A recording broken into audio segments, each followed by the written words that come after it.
और सरकार के सिर पे अभी तक कोई जू नहीं रहेंगी। अभी तक वो बैठी हुई है। इनके इंतजाम, सोना बैठने का इंतजाम हमारी खालसा इंटरनेशनल ने किया हुआ है। इनके लिए बिस्तर, गद्दे, रजाइयाँ, कंबल, मेडिकल टीम हमारी 44 डॉक्टर साथ में हैं। कोरोना की टीम हमारी साथ में है। अगर किसी को कोरोना से रिलेटेड कोई प्रॉब्लम है वो भी हमारी चेक फ्री ऑफ कॉस्ट यहाँ पे हो रहा है। और प्लस इनके लंगर का इंतजाम और रोज शाम को दूध पानी का इंतजाम हमारी खालसा हेल्प कर रही है कि ये अगर अपना घर छोड़ के आए तो कम से कम इनको जो सहायता हो सकती है हम इनको यहाँ पे दें। किसी को शौक नहीं होता अपना घर छोड़ के सड़कों पे आके लेटे। किसी के माँ बाप को शौक नहीं है बच्चों को, इतनी छोटी उम्र के बच्चों को वहाँ पे सड़कों पे भेज दे। इतिहास देखोगे सीखोगा, जब भी दिल्ली की तरफ कूच किए हैं तो वो वहाँ पे विजय करके ही वापस गए। 17 बारी कूच कर चुके हैं कि इन्होंने खाने पीने का इंतजाम बहुत बढ़िया किया हुआ।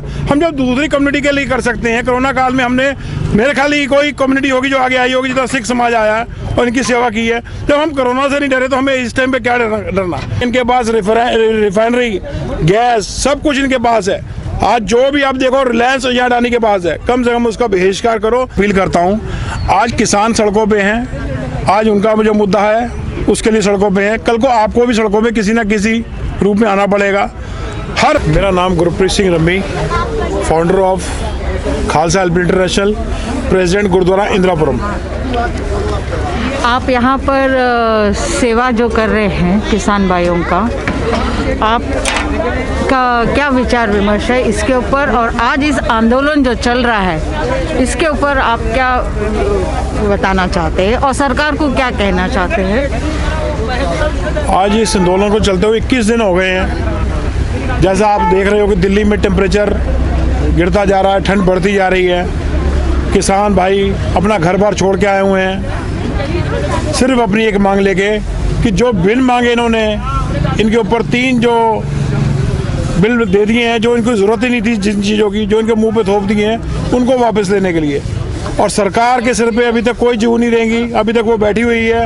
आप इधर जाके सरकार से अगर आके देखें कि छोटे छोटे बच्चे आज सड़कों पे सो रहे हैं, उनके माँ बाप यहाँ पे हैं, तो कोई ना कोई उनकी जेन्युइन परेशानी है जो अपना घर बार छोड़ के 300, 400, 500 किलोमीटर से आगे सड़कों पे आके लेटे हुए हैं।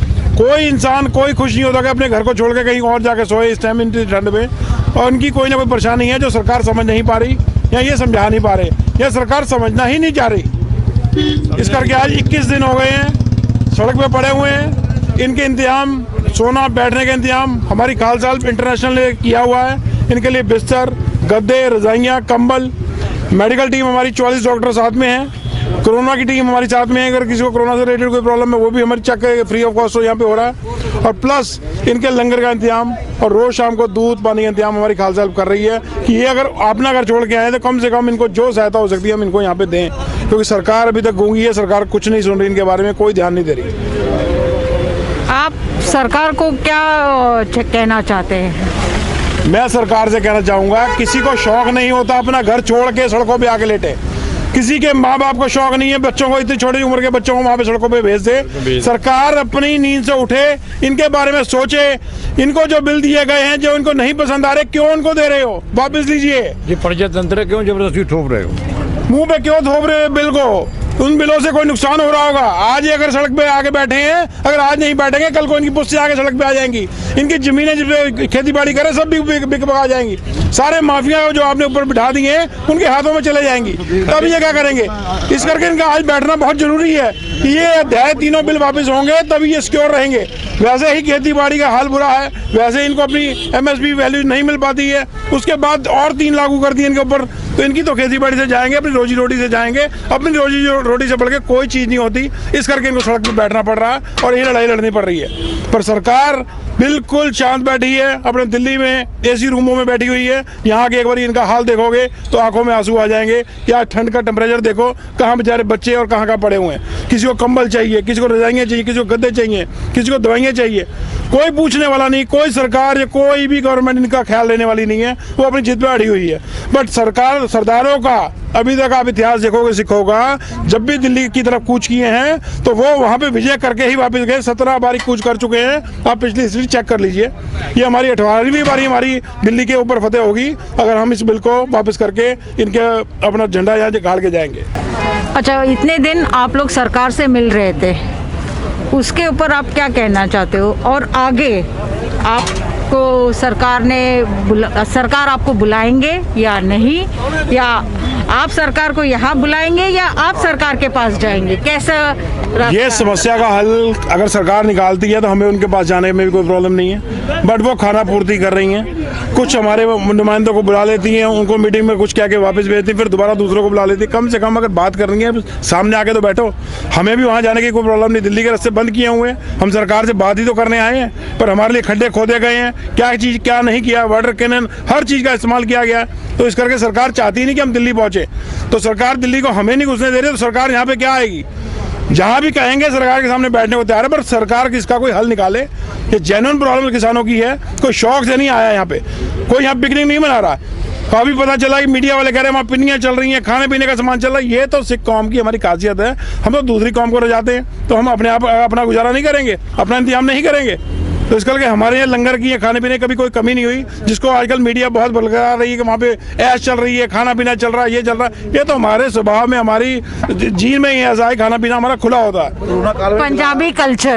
पंजाबी कल्चर के ही लेके चल रहे हैं कि वो हमारा खाना पीना खुला होता है। वो उसको भी एक पॉइंट बना रहे हैं, हमारा नेगेटिव पॉइंट बना रहे हैं कि इन्होंने खाने पीने का इंतजाम बहुत बढ़िया किया हुआ। हम जब दूसरी कम्युनिटी के लिए कर सकते हैं, कोरोना काल में हमने, मेरे ख्याल ही कोई कम्युनिटी होगी जो आगे आई होगी, जितना सिख समाज आया है और इनकी सेवा की है। जब हम कोरोना से नहीं डरे तो हमें इस टाइम पे क्या डरना। और सरकार से लड़ाई है और लड़के जाएंगे और जीत के जाएंगे। दिल्ली में फतेह बुलाएंगे, दोबारा 17वां बारी हमारी फतेह होगी यहाँ पे जी दिल्ली में। अच्छा, आज कोर्ट का कुछ ऑर्डर्स आया था कि आप धरना कर सकते हो, बिकॉज आर्टिकल 18-19 में क्लियर लिखा हुआ है प्रोटेस्ट करना कहीं पर गैर जिम्मेदार है। Come forward. यस, तो समस्या किसान का है, ये हर व्यक्ति का समस्या है। क्यों? क्योंकि मेरे घर पे भी चूल्हा चलता है आप लोगों के वजह से। अगर आप लोगों को समस्या है, मतलब मेरे यहाँ भी समस्या है। आम आदमी को बहुत बड़ी समस्या हो जाएगी आगे। ये समस्या सिर्फ किसानों के साथ नहीं आएगी, ये पूरी हमारी जितनी जनसंख्या है सबको ही फेस करनी पड़ेगी।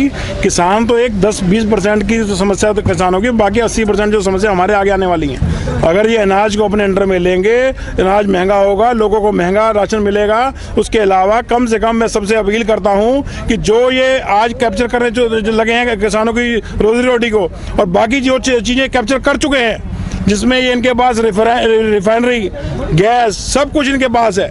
आज जो भी आप देखो रिलायंस या अडानी के पास है, कम से कम उसका बहिष्कार करो। सिर्फ जियो का ही नहीं, जो इनके इसमें रिलेस में बनाते हैं, जो शॉप्स लगी हुई हैं, बड़े बड़े शोरूम्स हैं, उनका भी बहिष्कार करो। छोटे छोटे दुकानदार खत्म हो गए इनकी पॉलिसी में। तो सबके लिए, पूरे इंडिया के लिए ही नुकसान है, जनता के लिए सबका इफेक्ट जो पड़ेगा, बिजनेस पे, दुकानदारी पे, हर जगह पे इफेक्ट है। फार्मर तो हैं ही हैं, हम सब कुछ इंक्लूड है, सारे बंदे इंक्लूड हैं जिनके बिजनेस पे इफेक्ट पड़ेगा इनके माफिया पे आने के लिए। आप सुप्रीम कोर्ट को कुछ रिक्वेस्ट करना चाहते हैं या क्या कहना चाहते हैं? देखो जी, अब तो हम किसान अपने घर से निकल आए हैं। अब चाहे सुप्रीम कोर्ट उस पर ऑब्जेक्शन लगाए, चाहे सरकार लगाए, हम सरकार यहाँ से सुप्रीम कोर्ट के कहने वापस नहीं जाने वाले। इसमें कोई भी इशू नहीं चलेगा। जो अगर फार्मर अपने घर से निकल के आया है अपना हक लेने के लिए, वो हक लेके ही जाएगा। आप कुछ भी उसमें रूलिंग शो कर दो कि सुप्रीम कोर्ट का ऑर्डर है कि आपको छोड़ना पड़ेगा धरना खाली कर, धरना खाली नहीं होगा जब तक ये तीनों बिल वापस नहीं लिए जाते। और आपको कुछ कहना चाहते हैं देश के नागरिकों को, और special message, any special message to the सरकार?